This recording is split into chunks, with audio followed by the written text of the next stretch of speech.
Oi, crianças, tudo bem? Vamos continuar estudando sobre o Deus de Elias, que também é o nosso Deus e que vive até hoje e permanece para sempre.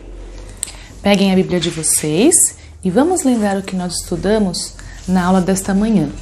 Vocês se lembram que Elias tinha ido para um lugar chamado Sarepta? Olha aqui, escrevi aqui para vocês. Sarepta. Consegui colocar o nosso pé de pé. E lá, Deus mostrou que Ele dá o sustento, que foi a lição que nós aprendemos. Lembram? Deus dá o sustento. Eu esqueci de falar para vocês essa palavrinha aqui, não sei se você sabe o que é, né? O sustento. É tudo que nós precisamos para ficar vivos. E especialmente nesse texto, tudo que nós precisamos comer, do que nós podemos nos alimentar, o que nós precisamos comer para nos manter vivos. Afinal, nós precisamos comer, senão não tem como, né, crianças? E Deus mandou ele ir para a casa de uma viúva que tinha só um pouquinho de farinha e um pouquinho de azeite. Mas Deus prometeu que aquela farinha e aquele azeite não acabariam, porque é Deus que dá o sustento, Ele que dá o sustento. Então, Ele daria aquilo para eles comerem até a seca acabar, até a chuva voltar. Muito bem.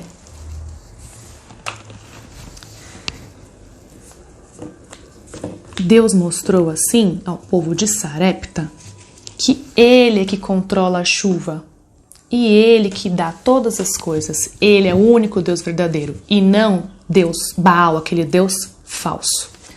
Vamos abrir no nosso texto de hoje, que está lá em 1 Reis 17, de 17 a 24. É só continuar a passagem que nós estudamos pela manhã, ok? Nós estudamos pela manhã até o versículo 16 e agora nós vamos continuar do 17 até o 24. Se você ficou curioso, você deve ter pedido para sua mamãe ou seu papai continuarem lendo para você ver o que aconteceu depois, não é mesmo? Será que você fez isso? Ou não ficou curioso, não? Tudo bem, mas eu vou contar para vocês agora. Que aconteceu mais uma coisa triste depois que Elias foi lá morar com a viúva de Sarepta.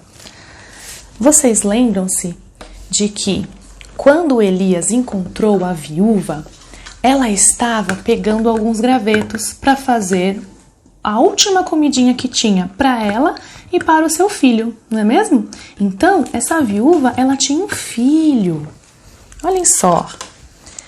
Ela tinha um filhinho parecido com ela, não é mesmo? Olha lá. A viúva e o seu filhinho moravam ali. Mas aconteceu o seguinte. Lá no versículo 17 diz que este menino adoeceu e ficou muito doente. Quando a gente fica doente, a gente não tem vontade de brincar, né? De pular, de correr, de conversar, não tem vontade de fazer nada. Quando a gente fica muito doente, a gente só quer ficar deitadinho lá na nossa cama, no nosso quartinho, não é mesmo? E foi isso que aconteceu. O filhinho daquela viúva adoeceu gravemente. Então não era só uma dorzinha assim de barriga bem fraquinha, não. Eu acho que ele teve muita febre, ficou com muita dor, alguma coisa muito grave aconteceu. Porque a Bíblia diz assim, que a doença foi tão grave que o menininho morreu. Crianças, que triste, não é mesmo? O filhinho da viúva morreu, faleceu. E aí, o que será que aquela mulher, a viúva, disse para Elias? Vamos ler? Olhem só, lá no versículo 18. Que fiz eu, ó homem de Deus? Vieste a mim para trazer à memória a minha iniquidade e matar o meu filho? Elias fez o quê depois de ter ouvido isso? Que situação triste, né? Ele fez o seguinte. Naquela época, as casas tinham uma parte embaixo e uma parte de cima, olha lá. Uma parte embaixo que é como se fosse a sala, né, da casa e um espaço em cima, provavelmente o quarto onde eles dormiam. Então, Elias pegou o menino e foi lá para a parte de cima da casa. O que será que ele foi fazer lá? Vamos ver. No versículo 20 diz assim: Então clamou o Senhor e disse: Ó Senhor meu Deus, também até esta viúva com quem tenho me hospedado afligiste, matando o seu filho? E a Bíblia diz que ele orou e clamou e pediu muito a Deus que a alma do menininho voltasse para o corpo dele. E vocês acham que Deus fez o quê? Será que ele ouviu a oração de Elias? E o que será que ele respondeu? Ele é Deus e pode fazer qualquer coisa, não é? Ele poderia ter dito, não vou fazer a alma dele voltar para o corpo dele. Ou ele poderia ter dito, sim, porque Deus é o dono da vida e ele faz o que ele quer, porque ele é todo poderoso, não é mesmo? Mas olhem só o que aconteceu. Versículo 22. O Senhor atendeu a voz de Elias e a alma do menino voltou a entrar nele e reviveu. Elias, então, pegou o menino, voltou para a parte de baixo da casa e disse assim para a viúva: Eis aí o teu filho vive! Eles devem ter ficado muito felizes e se abraçado, não é mesmo? Eu acho que sim, porque ter um filhinho de volta da morte é algo realmente milagroso que só Deus pode fazer, não é mesmo? E além dessa grande alegria, além de ela ter ficado muito feliz, sabem o que ela disse, crianças? Ela disse assim, que agora, depois daquilo, ela sabia que Elias era o homem de Deus e que a palavra dele se cumpria através do que Elias falava. Então, aquela mulher que morava lá numa região em que todos adoravam Baal, agora reconheceu que Deus é o Deus verdadeiro. E nós aprendemos que esse Deus verdadeiro que nós já conhecemos é o dono da vida. É Ele que dá e é Ele que tira a vida, crianças.